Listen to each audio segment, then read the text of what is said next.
At ito ang nakakagulat ngayong araw na ito na Canada Immigration, 3,300 ang mawawalan ng trabaho, magtatanggal ng mga empleyado. Hindi po ba mas nakakagulat ito na pagbabago, na reduction, na pagbabawas? Pinoy ako!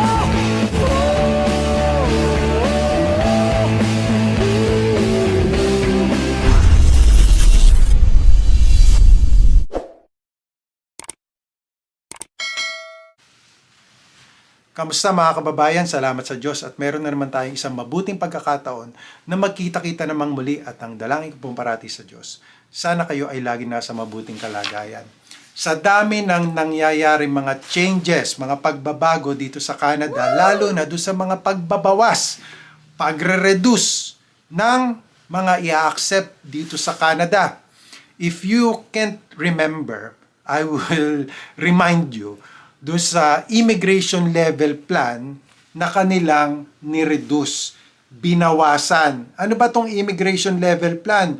Yung immigration level plan is the plan of immigration, the government of Canada, to have a target ng i-accept nila dito sa Canada. Mapa temporary foreign worker yan, mapa yan ay international students, or yung mga nag-a-apply ng permanent resident or immigration program dito sa Canada.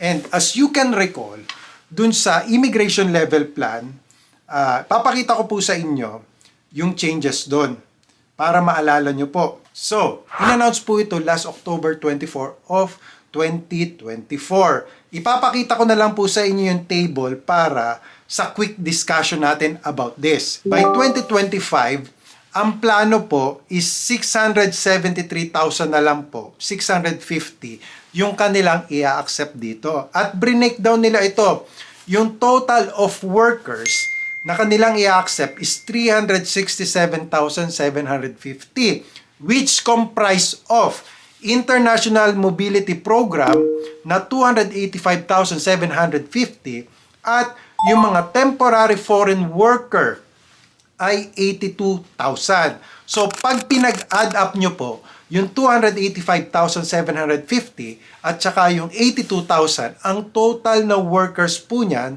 na i-accept nila is 367,750. Yung mga students naman po is 305,900. So, pag pinag-add nyo naman yung mga workers and then yung mga students, ang total po niyan overall is 673,650. By 2026, ang total po is 516,600. By 2027 naman po is 543,600. Yung kanilang i-accept. Nagkaroon ng pagbabawas sa immigration level plan. At bukod po dyan ay hindi na sila mag-a-accept sa ngayon ng mga grandparents and parents sponsorship.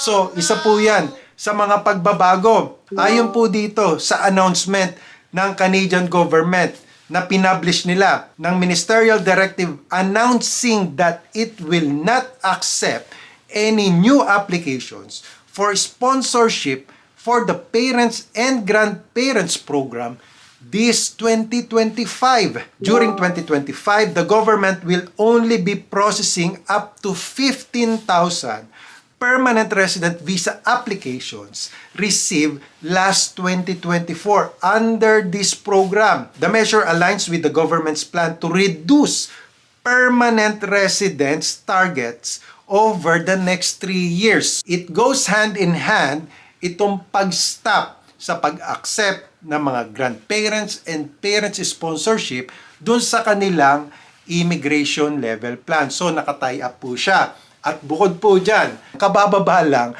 this January 21st, while I am making this video, yung changes naman sa mga spousal open work permit. Kung hindi nyo pa po napanood yung aking video na ginawa tungkol sa details ng spousal open work permit, ay ilalagay ko po yung thumbnail na ito po, yung thumbnail na yan. At yung video link po dito. Panoorin nyo na lang po yan.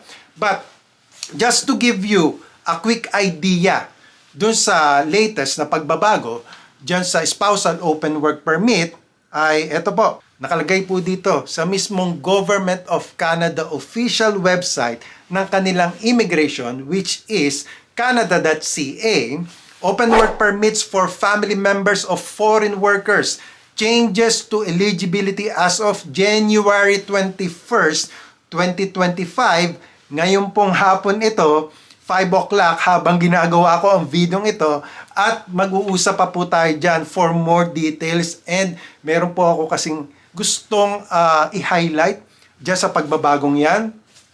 For open work permits for family members of workers, if you apply before January 21st, 2025, will continue to process all applications that were received before today. So, applications received before January 21st, 2025 will be processed under the previous eligibility criteria.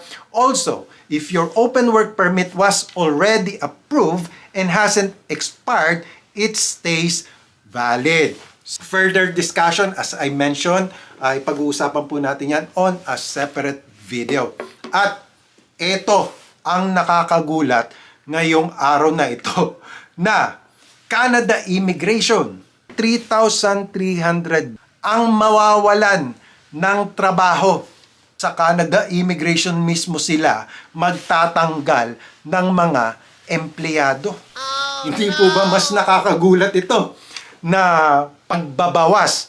Magbabawas sila mismo sa kanilang mismong immigration department Di ba nakakagulat yun, mga kababayan? At yung information na pagkukuhaan natin ay isang legit na source. The Toronto Star. Ano po ba yung The Toronto Star?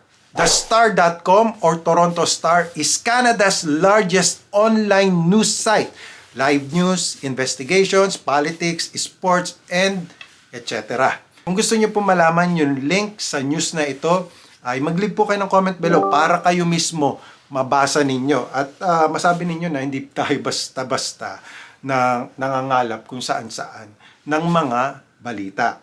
According to this, sa The Toronto Star, which is published yesterday po ito, January 20, 2025, Canada's Immigration Department cutting 3,300 jobs, prompting concerns over backlogs and processing times. Which is, yun talaga ang mangyayari, mga kababayan, di ba? Magkakaroon ng concern sila, lalo na patungkol doon sa mga backlogs. Kasi ilan ba ang backlog ngayon sa immigration? Ano po ang ibig sabihin ng backlog? Ibig sabihin po ng backlog, maaaring ito'y mga applications ninyo na hindi pa napaprocess or on process pa. Ang sabi dito, as of late November, the department had 2,267,700 permanent and temporary immigration applications in the system. More than 1 million of them had exceeded its own target processing times. Overall, 38% of permanent residence applications and 54% of temporary residence application in the queue were considered backlog. Ibig sabihin po, nakapila pa and considered na backlog ang mga ito. Kaya yan po yung concern ngayon na maaaring maging concern din nyo po kung kayo ay nagkakaroon ng delay sa inyong mga applications. So, affected po lahat ng magpa-process pa lang, mag-a-apply, mapa-either ang a-applyan nyo ay permanent resident dito sa Canada or as a temporary resident here in Canada. Temporary resident, meaning to say, you are on a temporary status like temporary foreign workers, international students. At lahat ng may kinalaman sa application nyo na dadaan po sa Canada's immigration. So, yan po yung nagiging concern ngayon dito sa balitang ito na pagka-cut down ng 3,300 jobs sa mismong Canada immigration. So, with these latest changes, Ano sa palagay nyo? Ano ba ang ating masasabi? 'Di ba? Magbasa po tayo ng ilan sa mga reaksyon sa balitang ito. Ang sabi po ng isang ito, this is exactly the wrong time to make these kinds of workforce reductions. Keep the staff on, and if there are idle hands in one section of the department, reassign them to directly addressing backlogs and pressure points.